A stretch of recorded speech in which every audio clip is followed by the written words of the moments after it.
Hello po, good morning. So, ito na po yung update sa pinapagawa naming garden. Medyo matagal na rin po na hindi ako nakapag-upload. Gawa ng may work din po ako at saka yung partner ko may trabaho din po. So, kung kailan lang po kami may time, saka kami gagawa. Mabuti nga lang, may mga kaibigan si Reinhard na handang tumulong kahit walang bayad. Yun bang libre mo lang sila sa pagkain, okay na.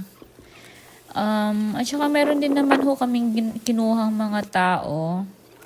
Minsan 5 sila, minsan 3. Pero hindi siya tuloy-tuloy kasi yun nga, walang mag-guide sa kanila.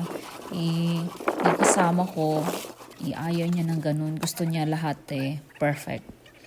Yung lahat inaayon sa gusto niya kasi parang masakit daw sa mata niya yung kung hindi naaayon sa gusto niya. So, ayan. Actually, medyo malapit na rin matapos. Dumating na rin yung glass house na in-order niya galing pa sa ibang bansa. Yun nga, hinihintay na lang matapos yung foundation para maikabit lahat. So, i-upload ko na lang po yung ibang video na actually nagawa na rin yung iba.